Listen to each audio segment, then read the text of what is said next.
Alors, comment gérer les douleurs en dehors des médicaments? C'est ce que je vais vous partager dans cette vidéo selon mon expérience à moi. Dans cette chaîne, on parle du développement personnel, du bien-être et autres.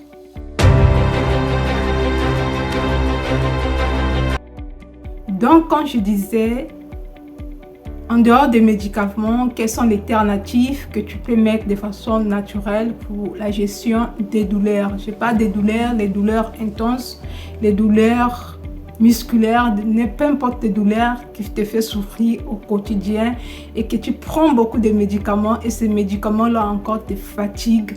Tu peux mettre ce que je vais te dire dans cette vidéo en place. Moi, c'était des protocoles qu'on a mis en place avec le service antidouleur du CHU de mon lieu de résidence, là où je suis suivie. La première alternative, c'est de comprendre à quel moment tu as vraiment mal. Quelles sont les émotions de façon naturelle qui te déclenchent les douleurs? Quand je parle des émotions, la tristesse, l'angoisse, la colère peut encore révéler ces douleurs viennent en force. Quand tu vas comprendre cela, ça va te permettre déjà de t'éviter de te stresser, de te mettre dans des situations qui vont t'angoisser, qui vont te mettre en colère pour ne pas souffrir davantage parce que tu souffres déjà. La deuxième alternative sera de pratiquer la méditation. Et oui, la méditation en pleine conscience aide aussi à gérer ses émotions, à gérer cet état émotionnel qui va jouer sur l'état nerveux, qui va jouer sur les douleurs que tu ressens au quotidien. Cela va te permettre peut-être de réduire les médicaments que tu prends ou de prendre vraiment moins de médicaments que ce que tu prends déjà. Le sport aussi, c'est une bien alternative qui va t'aider au niveau des douleurs. Parce que le fait de faire le sport, ça va te fatiguer le corps déjà. Tu seras fatigué, ça va permettre que tu dormes bien, le sommeil de bonne qualité. Ou encore, tu peux sentir cette sensation d'agrément, cette sensation d'apaisement à l'intérieur de toi. Et donc, ça va te permettre aussi de bien gérer tes douleurs. Le quatrième alternative, c'est la respiration. Faire la respiration au moins 15 minutes par jour va te permettre aussi de vraiment gérer tes douleurs au quotidien. Il va jouer sur ton état nerveux, va jouer sur ton rythme cardiaque, sur la circulation sanguine aussi. De même avec le sport, c'est pareil. Et donc, tous ces éléments-là vont contribuer sur la gestion du stress, sur la gestion de l'angoisse, sur la gestion. Donc, ça va vraiment apaiser ton état émotionnel et ça va jouer énormément sur les douleurs. N'oubliez pas que notre état mental est très important quand on souffre, quand on est malade. Et la respiration joue énormément dans cette dimension-là. Marcher aussi tous les jours, ça va te permettre d'aérer la tête, d'avoir des pensées positives, des pensées agréables et surtout bien entourées ou tout autour de toi, avoir des personnes qui comprennent que cet état douloureux ou ce que tu ressens comme douleur, tu ne le provoques pas. Parfois, ça peut venir naturellement sans que tu le provoques.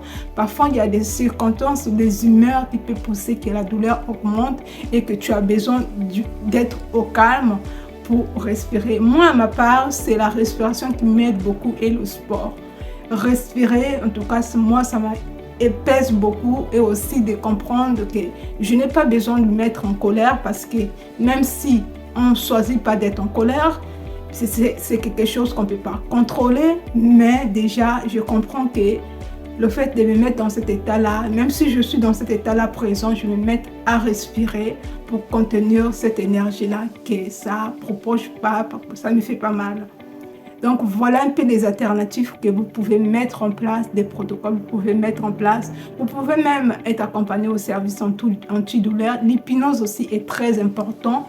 Si vous allez au service antidouleur, en dehors des médicaments, le suivi médical des médicaments, il peut mettre en place ces protocoles-là pour vous aider à aller plus mieux, pour vous aider à mettre en place certains protocoles comme la respiration, l'hypnose, la méditation. Il y a plein d'astuces écouter des chansons qui vous apaisent, d'être dans un environnement stable, émotionnellement déjà, savoir vivre avec soi-même, savoir être aligné avec ses pensées, parce que nos pensées créent notre réalité. Et donc, il faut vraiment avoir des pensées saines. On ne peut pas contrôler notre état émotionnel, mais on peut comprendre qu'en ce moment-là, je suis dans cet état, et cet état peut me conduire dans cette dimension douloureuse. Et donc, ce que tu peux faire, c'est de respirer. La respiration, tu peux le faire. Moi, je comprends la respiration, tu peux le faire partout. Mais sauf le problème avec la respiration, si tu veux vraiment, pour ma part, je vis que pour retirer du bienfait de la respiration plutôt, il faut le faire au moins 15 minutes. Moi, en tout cas, si j'ai vraiment mal, je me longe juste sur mon lit ou assis, je respire pendant 15 minutes. Je dois me sentir mieux après mes 15 minutes. Je dois comprendre que mes douleurs commencent à baisser. Même quand je suis fatiguée, même quand j'ai des problèmes, par exemple, je sens que je suis vraiment fatiguée, je sens la tête est lourde et j'ai envie de me aérer la tête, je respire. Donc voilà les alternatives qui peuvent vous permettre de bien gérer vos douleurs en dehors des médicaments, ou aussi va vous aider à baisser vos médicaments au fur et à mesure de votre parcours de combat, parce que vivre avec les douleurs, je sais quelque chose. Voilà, je vous dis bon courage, et si cette vidéo vous apportait quelque chose, n'hésitez pas de m'exprimer votre gratitude dans les commentaires en me laissant une pouce bleue, et aussi de partager dans votre entourage ou dans les groupes WhatsApp. À très bientôt, et n'hésitez pas aussi de vous abonner afin de soutenir la chaîne. Ciao!